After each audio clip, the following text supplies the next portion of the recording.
Apalagi setan, itu cowok yang ada di sampingmu cewek, setan itu. Pergi pengajian sama cowoknya, beleng. Masa dengar pengajian pegang remas-remas tangannya cewek. Siapa ajar kok? Dengar pengajian kesempatan dalam kesempitan. Kasih halal dulu. Nikah baik-baik. Kalau sudah nikah halal 24 jam. Biar kau tidak keluar kamarmu 3 hari. Bahkan kalau sudah nikah menurut Quran. Istrimu adalah sawah ladangmu. Istrimu adalah sawah ladangmu. Silakan kau datangi dia dari arah mana saja. Itu bahasa Quran. Namanya bapak punya sawah, hak garap ada sama bapak. Mau dicangkul dari depan boleh.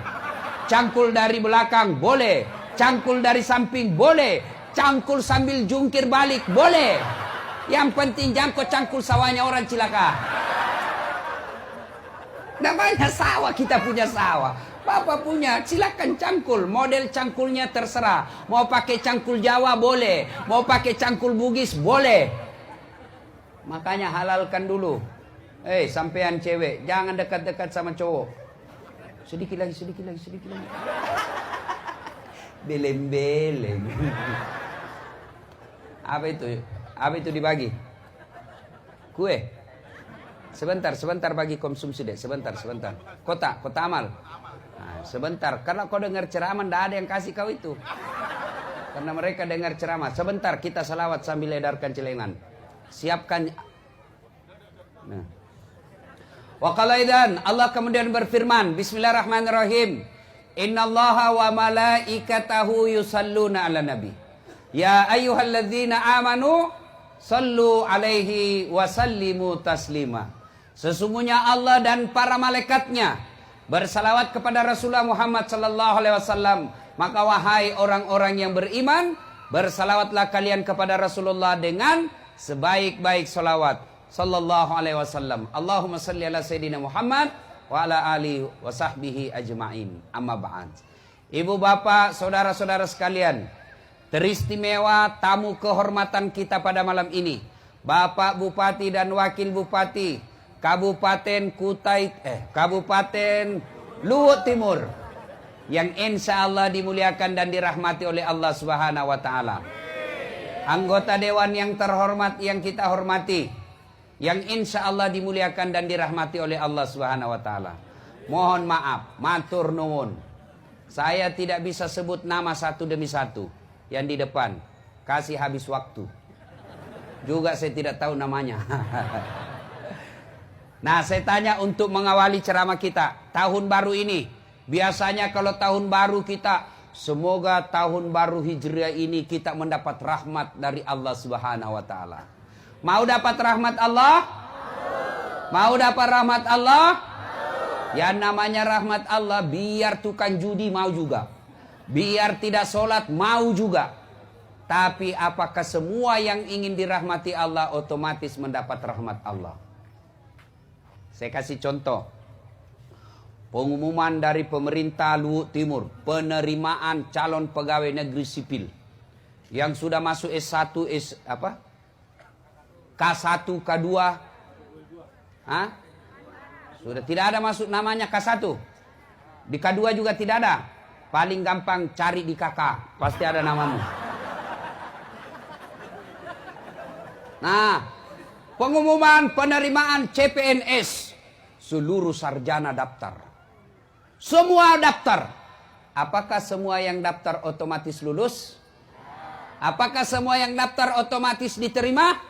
Tidak, yang hanya memenuhi syarat. Yang memenuhi syaratlah itu yang lulus.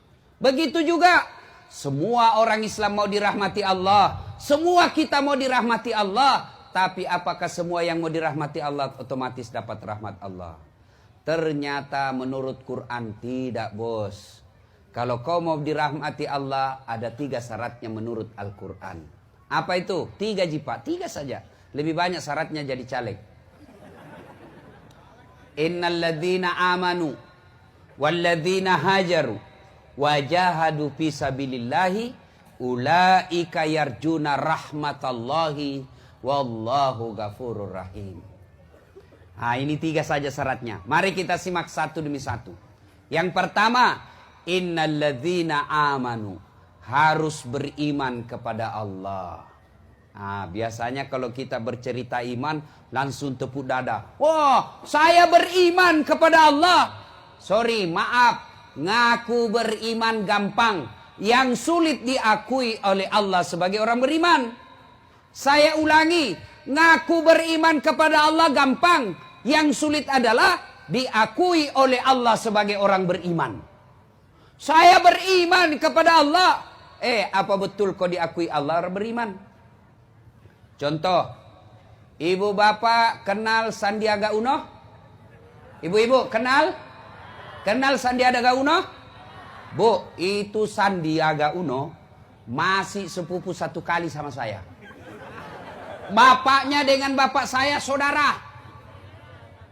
Begitu dicek ke Pak Sandi, Mas Sandi, sampean sepupu sekali sama Dasat ya? Siapa Dasat? Namanya saja baru kudengar.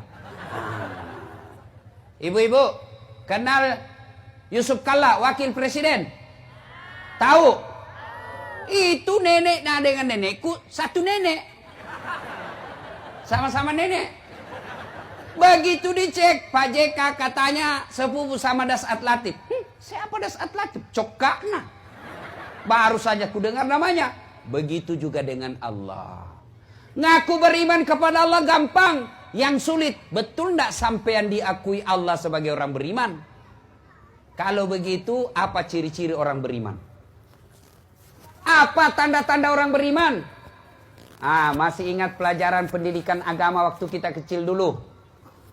Iman adalah meyakini dalam hati, mengucapkan melalui lisan, melakukan dalam kehidupan sehari-hari. Dari definisi ini, iman itu ada 3 unsurnya. 1, yakin kau dulu dalam hati. 2, ucapkan melalui lisan. 3, lakukan dalam kehidupan sehari-hari. Tidak bisa tidak. Harus 3 unsur ini dilakukan. Sayang 1000 sayang. Masih banyak diantara kita imannya hanya 2/3. Hanya percaya. Hanya diucapkan. Tidak dilakukan. Contoh. Bagaimana hukumnya pakai jilbab? Wajib. Artinya apa? Dosa kalau tidak dipakai. Kenapa tidak pakai jilbab? Kita kan masih gadis, Ustaz. Nanti kita tidak laku kalau kita pakai jilbab. Bagaimana hukumnya menyogok? Haram. Apa artinya? Dosa. Kenapa jadi pegawai nyogok? Tidak diterima orang kalau tidak nyogok, Ustaz. Berarti imannya baru 2/3. Coba. Banyak diantara kita seperti itu. Imannya hanya diucapkan, belum dilakukan. Bagaimana hukumnya sholat? Wajib. Artinya, dosa kalau tidak. Kenapa kau tidak sholat? Nantilah Ustaz ketika tua. Orang seperti itu, maka imannya baru 2/3. Lebih jauh lagi, bagaimana karakter orang beriman? Pembawaannya, sifat-sifat orang beriman. Mari kita lihat Al-Quran, dengar Al-Quran. Tanda orang beriman itu menurut Quran. Innamal mu'minuna alladzina isa sukirallah wajilat qulubuhum wa iza tuliyat alaihim ayatuh sadathum imanan wa ala rabbihim yatawakkalun. Tanda orang beriman itu, kalau dia mengaku beriman, tanda-tandanya kata Allah, 1, apabila disebut nama Allah, bergetar hatinya. Nang kalinge senapung Allah Ta'ala tatenrengi nyawana.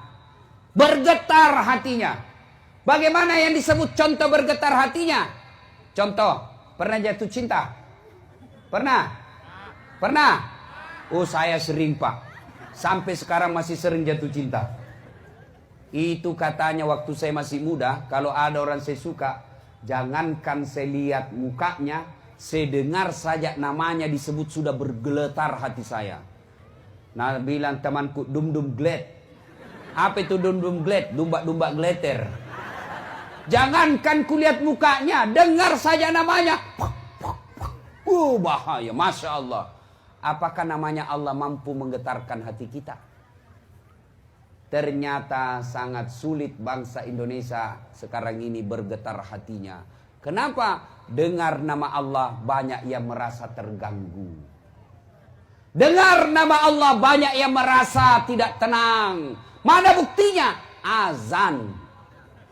Dengar nama Allah, Allahu Akbar, Allahu Akbar. Jangan kencang-kencang, keras, tidak boleh keras-keras, kecil saja.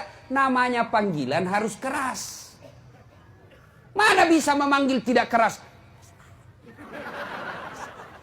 Bukan panggilan itu, bos. Bici. Si bici. Si bici namanya itu, bos. Namanya panggilan. Woi, dasat. Manggil namanya itu. Azan itu panggilan sholat. Jadi harus keras. Kalau dikecilin, bukan panggilan sholat namanya itu. Ada yang bilang lagi orang pintar. Dia bilang, kan semua orang sudah tahu waktu sholat. Sudah ada di handphone. Betul, kalau begitu alasannya mestinya bandara tidak usah ada panggilan. Di bandara itu sudah jelas jam berapa berangkatnya. Sudah jelas pintu berapa, sudah jelas pesawatnya. Tapi begitu tiba waktunya, para penumpang nomor penerbangan ini dengan nomor kode ini dipersilakan maju masuk ke pesawat melalui pintu 3. Diulang sampai 3 kali. Azan kita 1 kali, bos. Ini diulang 3 kali. Masih belum cukup, disebut nama 3 kali, Pak. Atas nama Dasat Latif dipersilahkan masuk ke ruang pesawat melalui pintu 3. 1. 2 kali dipanggil lagi. Atas nama Dasat Latif dipersilahkan naik ke pesawat melalui pintu 3. 2 kali. Sampai 3 kali belum datang. Wabillahi taufiq wa hidayah. Tutup pesawat. 3 kali orang dipanggil, Pak. Kita azan 1 kali merasa terganggu. Bagaimana ceritanya ini orang merasa beriman? Nanti ketika di akhirat dia mengaku, saya beriman kepadamu ya Allah. Allah berfirman, kenapa Palik kau merasa terganggu kalau azan? Seandainya azan itu sebut nama Dasat, kan tidak. Nama-nama Allah. Allahu Akbar, Allahu Akbar. Ada yang bilang, mengganggu itu azan, jelek suaranya. Solusinya bukan dikecilkan. Solusinya apa? Solusinya ganti tukang azan yang baik suaranya. Karena ada juga tukang azan bikin jengkel suaranya.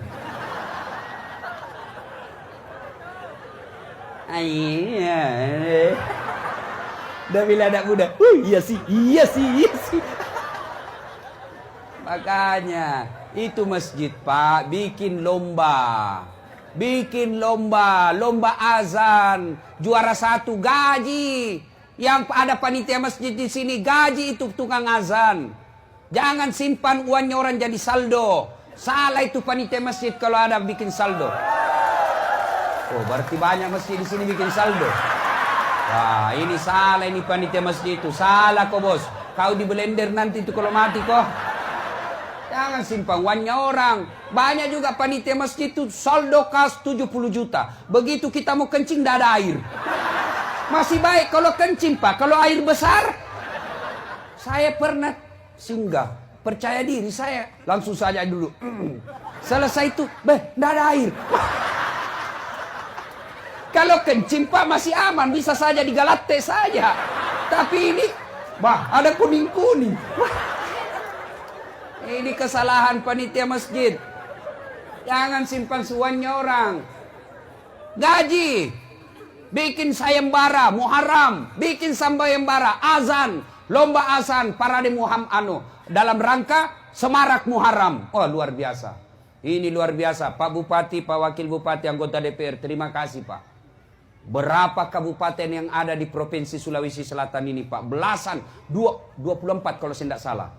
24 kabupaten kota yang ada di Sulawesi Selatan, Pak. Hanya Timur yang rame perayaan ulang tahun. Bayangkan, Pak. Senangnya lagi kita, Pak, Bupati Wakil Bupatinya hadir dengan senyum-senyum, akrab. Pak Wakil Bupati telepon Pak Bupati, iya kanda. Pak Bupati telepon Wakil Bupati, iya dinda. Kan enak dirasa kalau begini akur. Kalau pemimpin kita baku bombe kita, rakyat bingung. Si salah-salah. Baru 3 bulan sudah dilantik, baku bombe. Ketemu baku bengkok mukanya. Ini biasa yang kasih baku musuh ini bupati sama wakil bupati tim sukses. Ini biasa tim sukses kasih salah-salah orang. Apa Jina pikir proyek.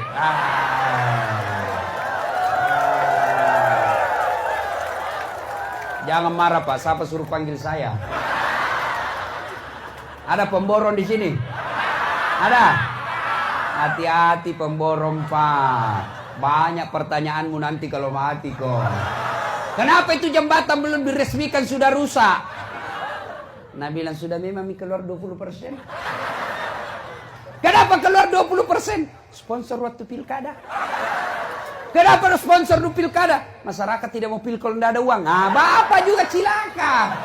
Jadi jangan salahkan, sama-sama Bapak salah. Coba kalau politik tidak ada money politik. Rakyat tidak mau terima sogo. Pemerintah yang mau dipilih tidak mau memberi sogo. Aman negara kita ini Pak. Mau dekat-dekat pilpres ini jangan terima sogo Pak.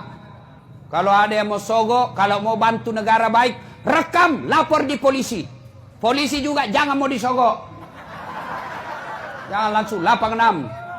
Atur damai. Bleh.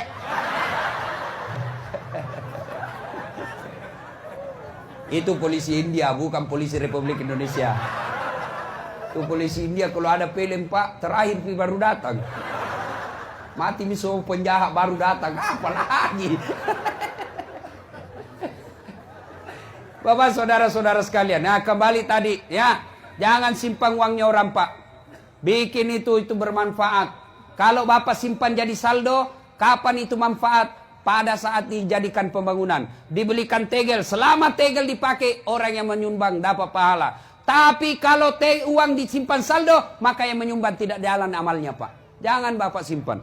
Sudah bangun masjid itu sudah selesai tidak ada perbaikan. Maka cari masjid yang mau dibangun. Tinggal diumumkan. Saudara-saudara sekalian jamaah. Ini ada saldo 30 juta. Tinggal hanya mengendap tidak jalan uangnya Bapak. Maka kita bantu masjid tetangga desa. Tidak ada yang keberatan.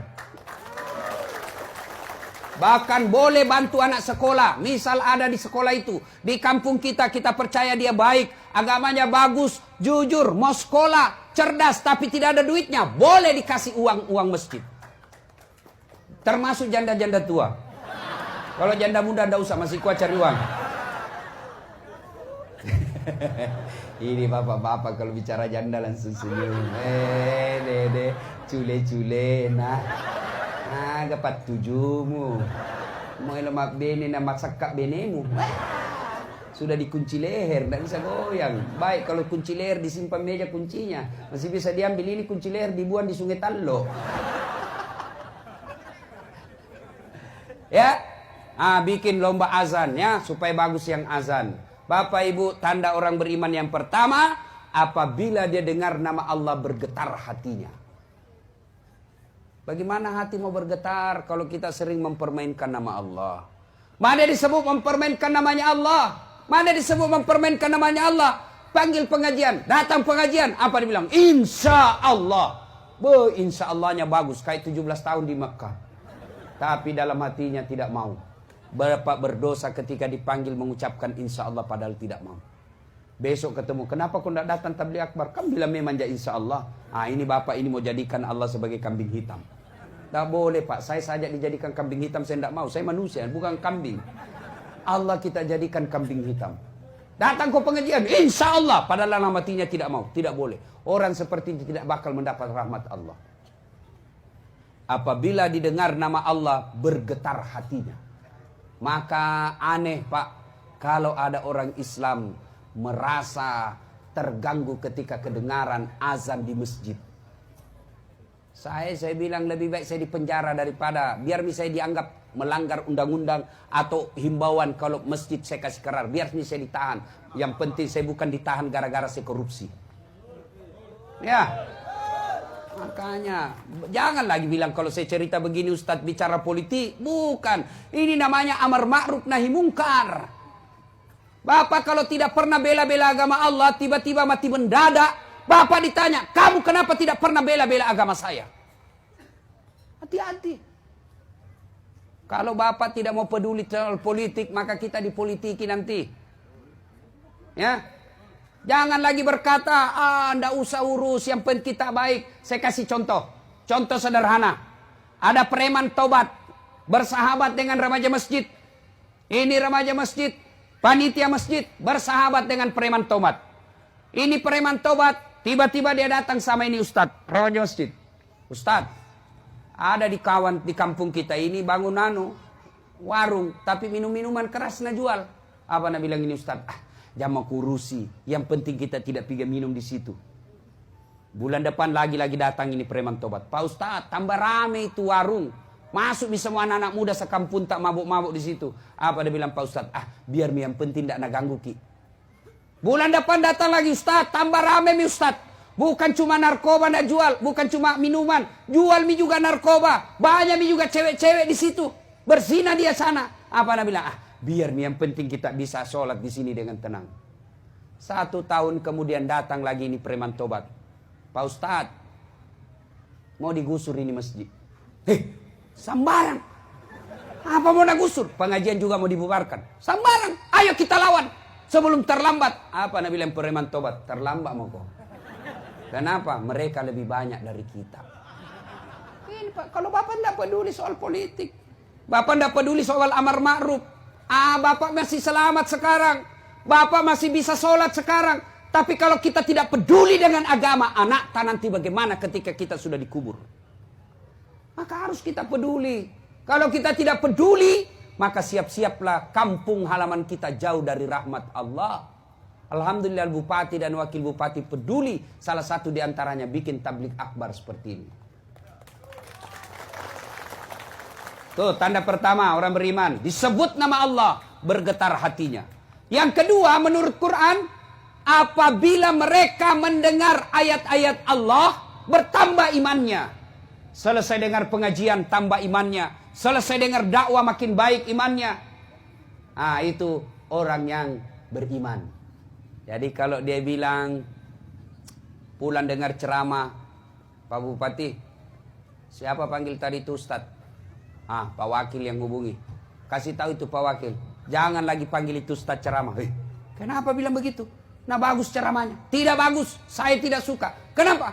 Masa empat na bahas saya terus na kena. Ini mati hatinya orang begini Pak.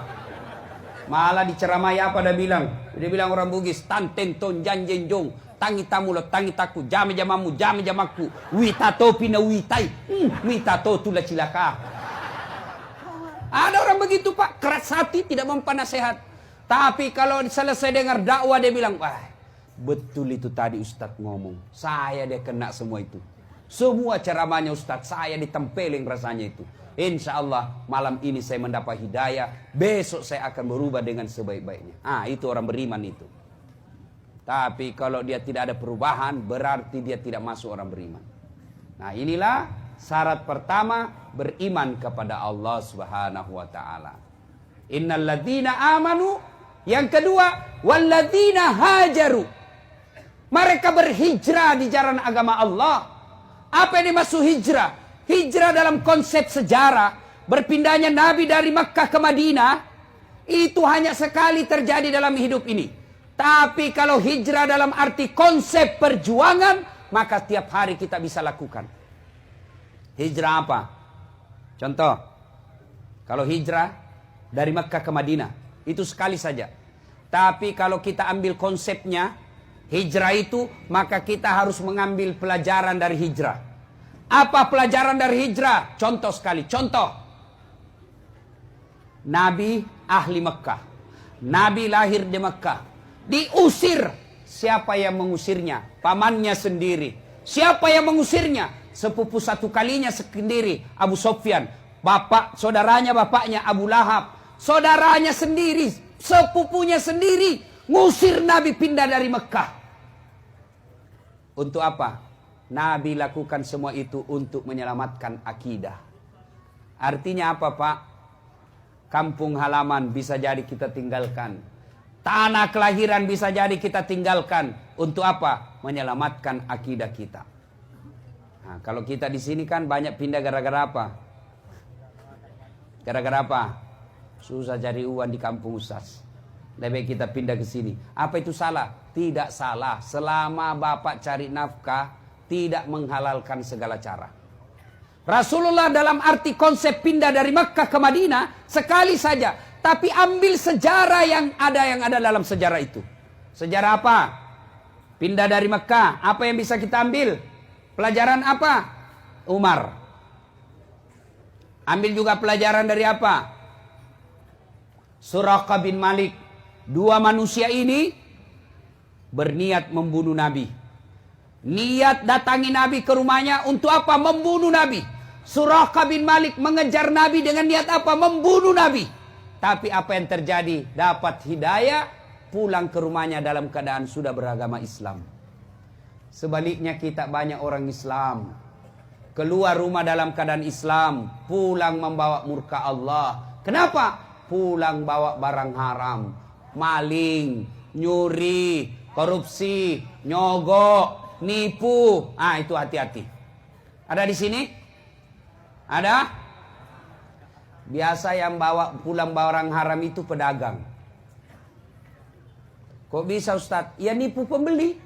Terutama misal penjual beras. Ada penjual beras? Banyak. Hati-hati, jangan sampai Bapak tulis 2 kilo padahal tidak cukup 2 kilo. Meskipun selisihnya hanya, ya mungkin 1 gelas selisihnya, maka Bapak napanya nipu. Itu haram. Apalagi nyogok. Ada suka nyogok di sini? Jadi pegawai nyogok. Dia bilang, temanku, susah Ustaz. Tidak bisa orang jadi pegawai kalau tidak nyogok. Siapa bilang saya jadi pegawai tidak nyogok? Adik saya lulus juga di pegawai tidak ada nyogok. Fotokopi aja kita bayar. Ini sekarang dia bilang susah. Biar kita S2, S3. Tapi kalau tidak D3, tidak lulus. Sedih. Bagaimana ceritanya? Nah tinggi itu S2 daripada D3. Dia bilang D3 itu Ustaz, duit dan lek deking. Bapak jadi pegawai nyogok, selama Bapak terima gaji haram. Bahkan termasuk pensiunnya haram. Tuh kalau kita nyogok jadi pegawai, saya heran juga. Terlalu menggebu-gebu jadi pegawai negeri. Apa hebatnya itu jadi pegawai negeri? Apa hebatnya jadi pegawai negeri? Tolong tunjukkan saya pegawai negeri tidak ada utangnya di koperasi. Tolong, ada semua itu. SK pegawainya di bank. Ada semua di koperasi. Apa pegawai negeri? Ada semua itu utangnya. Apa pegawai negeri? Tanggal 1 sampai tanggal 10 makannya apa? Sari laut. Tanggal 11 sampai tanggal 20 turun mie sedikit, sari mie. 21 sampai 30 saridon. Oh sakit kepala. Gaji habis, cicilan belum lunas. Apa itu? Gali lubang, tutup lubang. Kalau ada pegawai negeri di sini mobilnya harga 500 juta, pasti korupsi. Kecuali ada kebun sawitnya. Beda. Bapak saudara-saudara sekalian. Nah, kita ambil hikmah dari itu. Hijrah itu pindah. Pindah dari yang dilarang menuju yang diperintah Allah. Bahasa sederhananya, hijrah itu taubat. Ada enggak orang di sini tidak punya dosa? Ada di sini tidak punya dosa? Semua kita punya dosa. Ini satu kisah. Kisah ya. Ada anak muda preman. Banyak sekali orang dia bunuh. Begitu dia dengar taubat, anjuran untuk bertobat, dia datang ke rahib. Pendeta lah kalau zaman dulu, belum masuk Islam waktu itu. Dia datang ke Pak Rahib, pendeta. Pak Pendeta, kira-kira diampuni dosaku. Nah bilang ini pendeta, rahib. Apa dosamu? Nah bilang saya ini pembunuh, 99 orang kubunuh. Banyaknya itu. Kau tidak bakal diampuni, kamu orang busuk. Marah ini anak muda karena jengkel, dia tikam juga itu orang. Tapi dia tidak putus asa. Dia datang lagi ke pendeta yang lain. Pak Pendeta, diampuni dosaku. Dia bilang ada pada dosamu. Dia bilang tadinya 99 orang kubunuh. Tapi ada lagi di sana kasih jengkel kak. Cukup 100. Kira-kira diampuni tidak dosa saya? Apa kata rahib pendeta ini? Anak muda, dosamu besar. Tapi ampunan Allah jauh lebih besar. Kalau kau betul-betul bertobat, kau datang ke desa seberang. Berkumpul kau dengan orang-orang soleh di sana. Ini anak muda senang betul mendapat berita gembira. Maka dia jalan terus. Jalan. Tidak peduli makan. Tidak peduli minum. Akhirnya mati di jalan. Mati. Wah, bertengkar malaikat penjaga surga dan penjaga neraka. Dia bilang penjaga neraka ini bagianku.